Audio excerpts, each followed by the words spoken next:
ಇನ್ನು ಇಲ್ಲಿ ಮೈಸೂರಿನ ಮನೋರಂಜನ್ ಮನೆಯಲ್ಲಿ ಇವತ್ತು ಕೂಡ ತಲಾಶ್ ನಡೀತು. ಆತನ ರೂಮನ್ನು ಪೊಲೀಸರು ಸೀಸ್ ಮಾಡಿದ್ದಾರೆ. ಸೀಸ್ ಮಾಡಿ ಕೇಂದ್ರ ಗುಪ್ತಚರ ಇಲಾಖೆಗೆ ಹ್ಯಾಂಡ್ ಓವರ್ ಮಾಡಲಾಗಿದೆ ಅನ್ನೋದು ಸುದ್ದಿ. ಮನೋರಂಜನ್ ಇರ್ತಾ ಇದ್ದ ರೂಮನ್ನು, ಜೊತೆಗೆ ಬ್ಯಾಂಕ್ ಅಕೌಂಟ್ನ ಮಾಹಿತಿಯನ್ನು ಕಲೆ ಹಾಕ್ತಾ ಇದ್ದಾರೆ ಅಂತ. ದುಡ್ಡೆಲ್ಲಿಂದ ಬರ್ತಾ ಇತ್ತು ಇವನಿಗೆ? ದುಡ್ಡೆಲ್ಲಿಂದ ಬರ್ತಾ ಇತ್ತು? ಮನೆಯಲ್ಲೇನು ಅಂಥ ಪರಿ ದುಡ್ಡಿಗಾಗಿ ಪೀಡಿಸ್ತಿರ್ಲಿಲ್ವಂತೆ. ಆದರೆ ಬೆಂಗಳೂರು, ದಿಲ್ಲಿ, ಕೆಲವೊಂದು ಸಲ ವಿದೇಶಗಳಿಗೂ ಓಡಾಡ್ತಾ ಇದ್ದ. ಹೆಂಗೆ, ಎಲ್ಲಿಂದ ಬರ್ತಾ ಇತ್ತು ಅಂತ?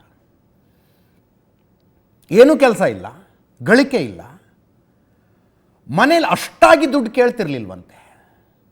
ಆದರೂ ಊರೂರು ಸುತ್ತುತ್ತಾ ಇದ್ದ.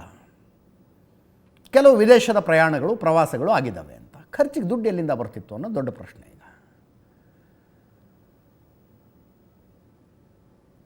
ಮನೆಯವರು ಹೇಳ್ತಾ ಇದ್ದಾರೆ, ನೀವು ಏನು ತನಿಖೆ ಮಾಡಿದ್ರೂ ನಾವು ಸಹಕಾರ ಕೊಡ್ತೀವಿ ಅಂತ.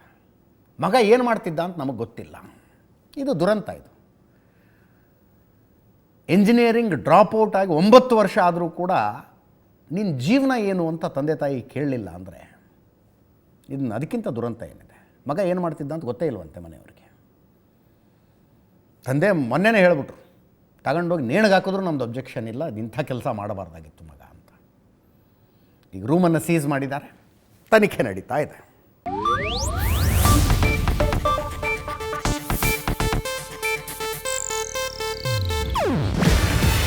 ಇದು ಏಷ್ಯಾನೆಟ್ ನ್ಯೂಸ್ ನೆಟ್ವರ್ಕ್ ಪ್ರಸ್ತುತಿ. ನೀವು ನೋಡ್ತಿದ್ದೀರಾ ಏಷ್ಯಾನೆಟ್ ಸುವರ್ಣ ನ್ಯೂಸ್.